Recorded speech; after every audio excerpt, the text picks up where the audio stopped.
So with the Grim Sleeper, they did have a sketch of what he looked like because the woman who survived him was able to tell what he looked like. The problem was, though, is that he didn't have anything specific that could catch on to him. Like, he didn't have any certain marks on him or anything like that. The only thing that they really had to go on with him was that he was a shorter man and that he was in his 30s and that he was black. That was all they really had to go on.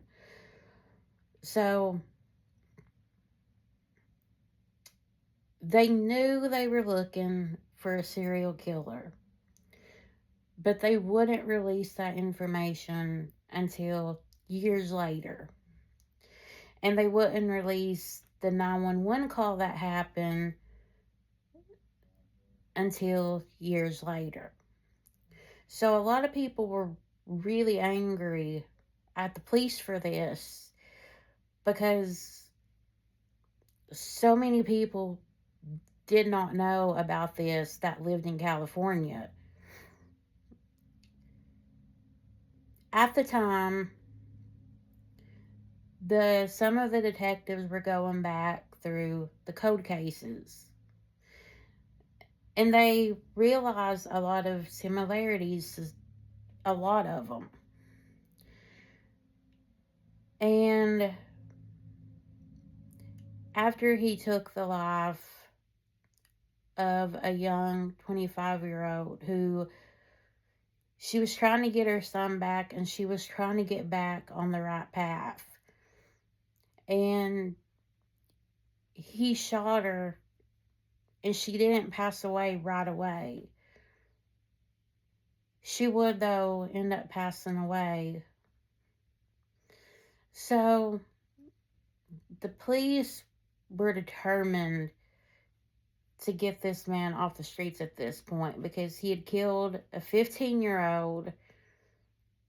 He needed to be off the streets. So, because DNA was getting so much better at this time, they were able to go back and look at some of the DNA that they had got. And the one that matched the victim, his name was Christopher Franklin. He was the son of Lonnie Franklin. And so they knew it couldn't be Christopher because when the first killing started happening, Christopher would have been way too young at the time. So they knew it had to be his father, someone like that. So they started what? Looking into his father. And his father had been arrested a lot too, but never had to give his DNA. He always got out of having to do that. But Christopher did, and because of that, they were able to start looking into Lonnie. And they realized that he has a criminal record, normally for stealing cars and for breaking and entering. Well, they start following Lonnie. And he one night goes to a pizza place with his friend. So one of the detectives pretends to be a worker. And when he's done with his pizza crust and he throws it in the garbage, they get it and they are able to see that it's a match to the victims. So they are able to go to his house and there they find disturbing things. They find a whole bunch of pictures of women. And some of them are alive, some of them aren't alive. And still today, there's some that they don't know who it is in the photo still to this day. So they were able to arrest him. Now, there's also a man that they think that he killed. The problem is that even though they think he did, they were never 100% sure. And so it's just more that they think he did.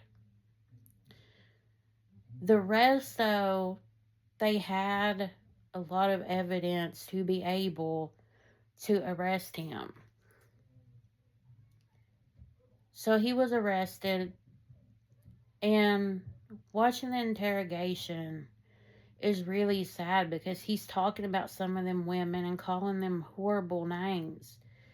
And it's just sad because he took their lives. And they were young, and a lot of them are mothers, some teenagers. So he would end up getting the death penalty. In 2020, though, he would end up passing away from natural causes. They don't know what really happened, but he passed away from natural causes at the age of 67. So that is the story of Lonnie Franklin Jr. Thank you guys so much for watching, and have a blessed day.